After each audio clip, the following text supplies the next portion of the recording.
Ration card धारी खुशी खबर।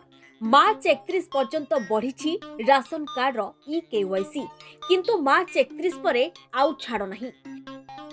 एपरि किछि कहिसंती राज्य खाद्य जोगाण मंत्री कृष्णचंद्र पात्र।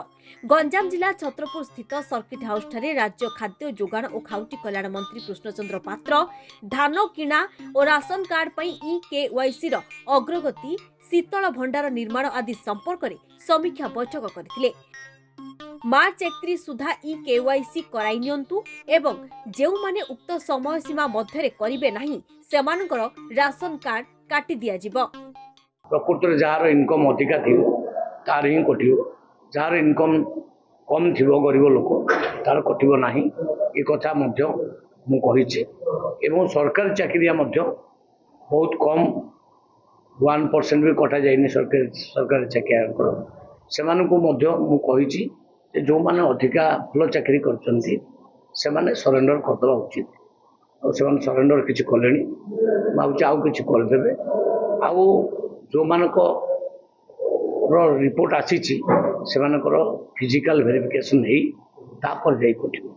तेणु आम चाहूँ प्रकृत गरीब लोक राशन कार्ड पाऊ और धनी लोक मान जो किसी अच्छी कार्ड सेटा आम कहूँ सरेंडर करदे ना आम पछे काटिदे।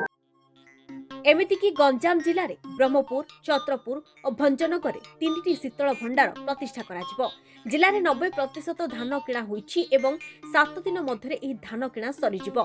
धान किणा त्रुटि नहीं 40 रु ऊर्ध्व मिलर एवं अन्य केतेक अधिकारी मानकु कारण दर्शाओ नोटिस मगा जाइतिबा सूचना दैछंती खाद्य जोगाण मंत्री कृष्णचंद्र पात्र।